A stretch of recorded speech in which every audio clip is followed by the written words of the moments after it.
పునీత్ గారు. ధన్యవాదాలు అధ్యక్ష. మా అనంతపురం జిల్లాలో అంటే వర్షాలు కూడా ఈ ఇయర్ అంతా కూడా తక్కువ ఉంటాయి కాబట్టి చాలా వరకు మా రాప్తా నియోజకవర్గంలో నీటి సమస్య కూడా ఎక్కువ ఉంది అధ్యక్ష.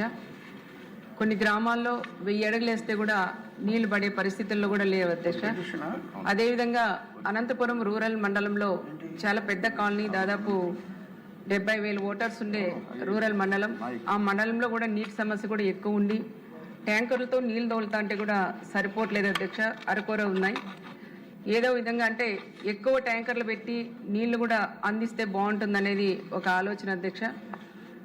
అదేవిధంగా మండలాల వారిగా కూడా చూస్తే నీళ్లు కూడా పశువులకు కానీ, ఆవులకు కానీ, మేకలకు కానీ, గొర్రెలకు కానీ ఇవన్నీ కూడా ఎక్కువ మా రాప్తా నియోజకవర్గంలో ఎక్కువ గొర్రెలు, మేకలు ఇవన్నీ కూడా ఉంటాయి అధ్యక్ష.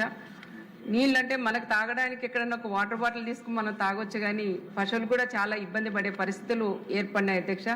అందుకని ఇప్పుడు హంద్రీనివర్ నుంచి నీళ్లు కూడా వదులుతారు కాబట్టి చెరువులకి కనీసం 30% నీళ్ళు వదిలితే డ్రింకింగ్ వాటర్ అంటే గ్రౌండ్ వాటర్ కూడా పెరుగుతుంది. దానివల్ల నీళ్ళ సమస్య కూడా తీరుతుంది, పశువులు కూడా నీళ్ళ సమస్య కూడా తీరుతుందని ఆలోచన కూడా ఉంది అధ్యక్ష. ఆ రకం కూడా చేయాలని మీ ద్వారా ప్రభుత్వాన్ని కూడా నేను కోరుకుంటున్నాను అధ్యక్ష. అదేవిధంగా దీనికి తాగునీటి అవసరాల కోసం మినిమం ఒక్కొక్క మండలానికి 1 కోటి రూపాయల నిధులు కేటాయించాలని మీ ద్వారా ప్రభుత్వాన్ని కూడా నేను కోరుకుంటున్నాను అధ్యక్ష. అదేవిధంగా మా రాప్తా నియోజకవర్గంలో రైతు భరోసా కేంద్రాలు మరియు స్వర్ణ గ్రామ సచివాలయాలు కూడా ఉన్నాయి అధ్యక్ష. ఇవన్నీ కూడా పెండింగ్లో ఉన్నాయి అధ్యక్ష. పెండింగ్లో ఉండడం వల్ల చాలా వరకు ప్రజలు కూడా ఇబ్బంది కూడా పడుతున్నారు.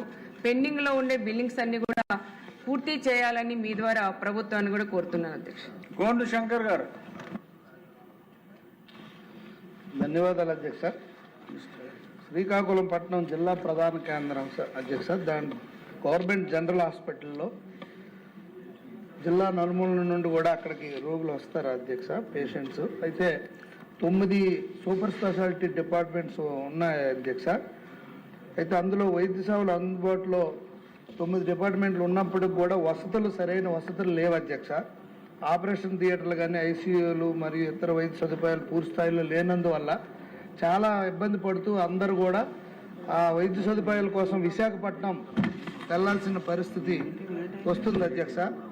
దయించి రిమ్స్ జీజీహెచ్ ప్రాంగణంలో అందుబాటులో